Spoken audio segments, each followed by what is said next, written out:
Hi all, we're in Matthew today, chapter 25. Then the kingdom of heaven will be like 10 virgins who took their lamps and went to meet the bridegroom. 5 of them were foolish, and 5 were wise. For when the foolish took their lamps, they took no oil with them. But the wise took flasks of oil with their lamps. As the bridegroom was delayed, they all became drowsy and slept. But at midnight there was a cry, "Here is the bridegroom, come out to meet him." Then all those virgins rose and trimmed their lamps. And the foolish said to the wise, "Give us some of your oil, for our lamps are going out." The wise answered, saying, "Since there will not be enough for us and for you, go rather to the dealers and buy for yourselves." And while they were going to buy, the bridegroom came, and those who were ready went in with him to the marriage feast, and the door was shut. Afterward the other virgins came also, saying, "Lord, Lord, open to us." But he answered, "Truly I say to you, I do not know you. Watch therefore, for you know neither the day nor the hour. For it would be like a man going on a journey, who called his servants and entrusted to them his property. To one he gave 5 talents, to another 2, to another 1, to each according to his ability. Then he went away. He who had received the 5 talents went at once and traded with them, and he made 5 talents more. So he who had the 2 talents made 2 talents more. But he who had received the 1 talent went and dug in the ground and hid his master's money. Now after a long time the master of those servants came and settled accounts with them. And he who had received the 5 talents came forward, bringing 5 talents more, saying, "Master, you delivered to me 5 talents. Here I've made 5 talents more." His master said, "Well done, and good faithful servant. You have been faithful over a little. I will set you over much. Enter into the joy of your master." And he also who had the 2 talents came forward, saying, "Master, you delivered to me 2 talents. Here I've made 2 talents more." His master said to him, "Well done, good and faithful servant. You have been faithful over a little. I will set you over much. Enter into the joy of your master." He also, who had received the 1 talent, came forward, saying, "Master, I knew you to be a hard man, reaping where you did not sow, and gathering where you scattered no seed. So I was afraid, and I went and hid your talent in the ground. Here you have what is yours." But the master answered him, "You wicked and slothful servant. You knew that I reap where I have not sown, and gather where I scattered no seed. Then you ought to have invested my money with the bankers, and at my coming I should have received what was my own with interest. So take the talent from him and give it to who has 10 talents. For to everyone who has will be given more, and he will have an abundance. But from the one who has not, even what he has will be taken away. And cast the worthless servant into the outer darkness. In that place there will be weeping and gnashing of teeth. When the Son of Man comes in his glory, and all the angels with him, then he will sit on his glorious throne. Before him will be gathered all the nations, and he will separate people one from another, as a shepherd separates the sheep from the goats. And he will place the sheep on his right and the goats on his left. Then the king will say to those on his right, "Come, you who are blessed by my Father, inherit the kingdom prepared for you from the foundation of the world. For I was hungry, and you gave me food. I was thirsty, and you gave me drink. I was a stranger, and you welcomed me. I was naked, and you clothed me. I was sick, and you visited me. I was in prison, and you came to me." Then the righteous will answer him, saying, "Lord, when did we see you hungry and feed you, or thirsty and give you drink? And when did we see you a stranger and welcome you, or naked and clothe you? And when did we see you sick or in prison and visit you?" And the king will answer them, "Truly I say to you, as you did it to one of the least of these, my brothers, you did it to me." Then he will say to those on the left, "Depart from me, you cursed, into the eternal fire prepared for the devil and the angels. For I was hungry, and you gave me no food. I was thirsty, and you gave me no drink. I was a stranger, and you did not welcome me. Naked, and you did not clothe me. Sick and in prison, and you did not visit me." Then they also will answer, saying, "Lord, when did we see you hungry or thirsty, or a stranger or naked or sick or in prison, and did not minister to you?" Then he will answer them, saying, "Truly I say to you, As you did not do it to one of the least of these, you did not do it to me. And these will go away with eternal punishment, but the righteous into eternal life." When Jesus had finished all these sayings, he said to his disciples, "You know that after 2 days the Passover is coming, and the Son of Man will be delivered up to be crucified." Then the chief priests and the elders of the people gathered in the palace of the high priest, whose name was Caiaphas, and plotted together in order to arrest Jesus by stealth and to kill him. But they said, "Not during the feast, lest there be an uproar among the people." Now when Jesus was at Bethany in the house of Simon the leper, a woman came up to him with an alabaster flask of very expensive ointment, and she poured it on his head as he reclined at table. And when the disciples saw it, they were indignant and said, "Why this waste? For this could have been sold for a large sum and given to the poor." But Jesus, aware of this, said to them, "Why do you trouble this woman? For she has done a beautiful thing to me. For you always have the poor with you, but you will not always have me. In pouring this ointment on my body, she has done it to prepare me for burial. Truly I say to you, wherever this gospel is proclaimed in the whole world, what she has done will also be told in memory of her." Then one of the 12, whose name was Judas Iscariot, went to the chief priest and said, "What will you give me if I deliver him over to you?" And they paid him 30 pieces of silver, and from that moment he sought an opportunity to betray him. Now on the first day of unleavened bread, the disciples came to Jesus, saying, "Where will you have us prepare for you to eat the Passover?" He said, "Go into the city to a certain man and say to him, 'The teacher says, my time is at hand. I will keep the Passover at your house with my disciples.'" And the disciples did as Jesus had directed them, and they prepared the Passover. When it was evening, he reclined at table with the 12, and as they were eating, he said, "Truly I say to you, one of you will betray me." And they were very sorrowful, and began to say to him one after another, "Is it I, Lord?" He answered, "He who has dipped his hand in the dish with me will betray me.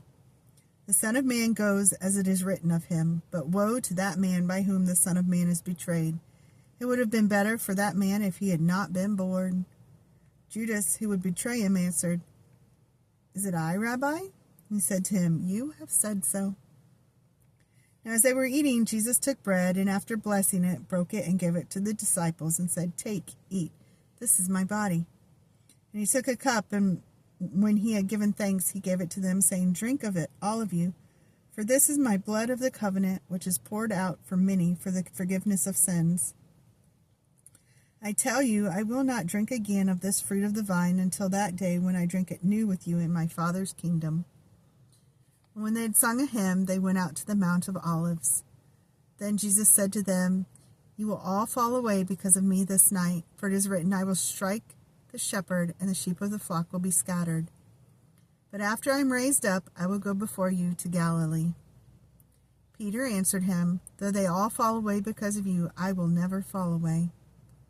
And Jesus said to him, "Truly I tell you, this very night, before the rooster crows, you will deny me 3 times. Peter said to him, "Even if I must die with you, I will not deny you." And all the disciples said the same. Then Jesus went with them to a place called Gethsemane, and he said to his disciples, "Sit here while I go over there and pray." And taking with him Peter and the 2 sons of Zebedee, he began to be sorrowful and troubled. Then he said to them, "My soul is very sorrowful, even to death. Remain here and watch with me." And going a little farther, he fell on his face and prayed, saying, "My Father, if it be possible, let this cup pass from me. Nevertheless, not as I will, but as you will." And he came to the disciples and found them sleeping. He said to Peter, "So, you could not watch with me 1 hour? Watch and pray that you may not enter into temptation. The spirit indeed is willing, but the flesh is weak."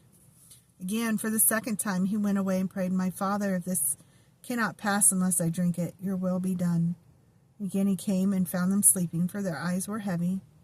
So leaving them again, he went away and prayed for the 3rd time, saying the same words again. And he came to the disciples and said to them, "Sleep and take your rest later on. See, the hour is at hand, and the Son of Man is betrayed into the hands of sinners. Rise, let us be going. See, my betrayer is at hand." While he was still speaking, Judas came, one of the 12, and with him a great crowd with swords and clubs from the chief priests and the elders of the people. Now the betrayer had given them a sign, saying, "The one I will kiss is the man. Seize him." And he came up to Jesus at once and said, "Greetings, Rabbi," and he kissed him. Jesus said to him, "Friend, do what you came to do."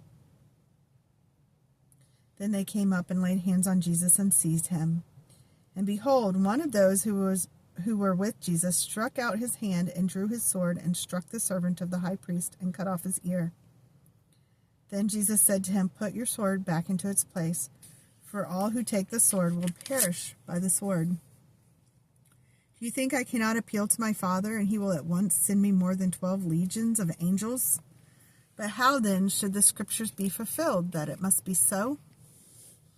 At that hour Jesus said to the crowds, "Have you come out as against a robber with swords and clubs to capture me? Day after day I sat in the temple teaching, and you did not seize me. But all this has taken place that the scriptures of the prophets might be fulfilled." Then all the disciples left him and fled. Then those who had seized Jesus led him to Caiaphas, the high priest, where the scribes and the elders had gathered. And Peter was following him at a distance, as far as the courtyard of the high priest, and going inside he sat with the guards to see the end. Now the chief priests and the whole council were seeking false testimony against Jesus, that they might put him to death. But they found none, though many false witnesses came forward. At last 2 came forward and said, "This man said, 'I am able to destroy the temple of God and to rebuild it in 3 days.'" The high priest stood up and said, "Have you no answer to make? What is it that these men testify against you?" But Jesus remained silent, and the high priest said to him, "I adjure you, by the living God, tell us if you are the Christ, the Son of God." Jesus said to him, "You have said so, but I tell you, from now on you will see the Son of Man seated at the right hand of power and coming on the clouds of heaven." Then the high priest tore his robes and said, "He has uttered blasphemy. What further witnesses do we need? You have now heard his blasphemy. What is your judgment?" They answered, "He deserves death." Then they spit in his face and struck him. And some slapped him, saying, "Prophesy to us, you Christ. Who is it that struck you?" Now Peter was sitting outside in the courtyard, and a servant girl came up to him and said, "You also were with Jesus the Galilean." But he denied it before them all, saying, "I do not know what you mean." And when he went out to the entrance, another servant girl saw him. And she said to the bystanders, "This man was with Jesus of Nazareth." And again he denied it with an oath, "I do not know the man." After a little while the bystanders came up and said to Peter, "Certainly you too are one of them, for your accent betrays you." Then he began to invoke a curse on himself and to swear, "I do not know the man." And immediately the rooster crowed. And Peter remembered the saying of Jesus, "Before the rooster crows, you will deny me 3 times." And he went out and wept bitterly. When morning came, all the chief priests and the elders of the people took counsel against Jesus to put him to death. And they bound him and led him away and delivered him over to Pilate the governor. Then when Judas, his betrayer, saw that Jesus was condemned, he changed his mind and brought back the 30 pieces of silver to the chief and the priests and the elders, saying, "I have sinned by betraying innocent blood." They said, "What is that to us? See to it yourself." And throwing down the pieces of silver into the temple, he departed, and he went and hanged himself. But the chief priests, taking the pieces of silver, said, "It is not lawful to put them into the treasury, since it is blood money." So they took counsel and bought with them the potter's field as a burial place for strangers. Therefore that field has been called the field of blood to this day. Then was fulfilled what had been spoken by the prophet Jeremiah, saying, "And they took the 30 pieces of silver, the price of him on whom a price had been set by some of the sons of Israel, and they gave them for the potter's field as the Lord directed me." Now Jesus stood before the governor, and the governor asked him, "Are you the king of the Jews?" And Jesus said, "You have said so." But when he was accused by the chief priests and elders, he gave no answer. Then Pilate said to him, "Do you not hear how many things they testify against you?" But he gave him no answer, not even a single charge, so that the governor was greatly amazed. Now at the feast the governor was accustomed to release for the crowd any prisoner whom they wanted, and they had then a notorious prisoner called Barabbas. So when they gathered, Pilate said to them, "Whom do you want me to release for you, Barabbas or Jesus, who is called Christ?" For he knew that it was out of envy that they had delivered him up. Besides, while he was sitting on the judgment seat, his wife sent word to him, "Have nothing to do with that righteous man, for I have suffered much because of him today in a dream." Now the chief priests and the elders persuaded the crowd to ask for Barabbas and destroy Jesus. The governor again said to them, "Which of the two do you want me to release for you?" And they said, "Barabbas." Pilate said to them, "Then what shall I do with Jesus, who is called Christ?" They all said, "Let him be crucified." And he said, "Why? What evil has he done?" But they shouted all the more, "Let him be crucified." So when Pilate saw that he was gaining nothing, but rather that a riot was beginning, he took water and washed his hands before the crowd, saying, "I am innocent of this man's blood. See to it yourselves." And all the people answered, "His blood be on us and our children." Then he released for them Barabbas, and having scourged Jesus, delivered him to be crucified. Then the soldiers of the governor took Jesus into the governor's headquarters, and they gathered the whole battalion before him. And they stripped him and put a scarlet robe on him. And twisting together a crown of thorns, they put it on his head and put a reed in his right hand. And kneeling before him, they mocked him, saying, "Hail, King of the Jews!" And they spit on him and took the reed and struck him on the head. When they had mocked him, they stripped him of the robe and put his own clothes on him and led him away to be crucified. As they went out, they found a man of Cyrene, Simon by name. They compelled this man to carry his cross. When they came to a place called Golgotha, which means place of a skull, they offered him wine to drink mixed with gall, but when he tasted it, he would not drink it. And when they had crucified him, they divided his garments among them by casting lots. And they sat down and kept watch over him there. And over his head they put the charge against him, which read, "This is Jesus, the King of the Jews." Then 2 robbers were crucified with him, one on the right and one on the left. And those who passed by derided him, wagging their heads and saying, "You who would destroy the temple and rebuild it in 3 days, save yourself. If you are the Son of God, come down from the cross." So also the chief priests with the scribes and elders mocked him, saying, "He saved others. He cannot save himself.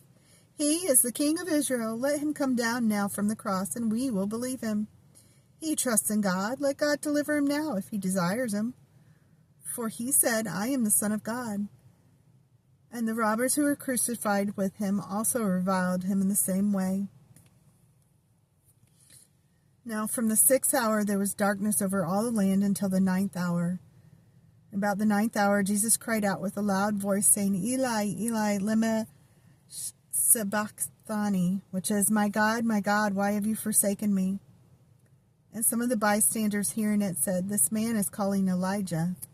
And one of them at once ran and took a sponge, filled it with sour wine, and put it on a reed and gave it to him to drink. But the other said, "Wait, let us see whether Elijah will come to save him." And Jesus cried out again with a loud voice and yielded out his spirit. And behold, the curtain of the temple was torn in two from top to bottom, and the earth shook, and the rocks were split.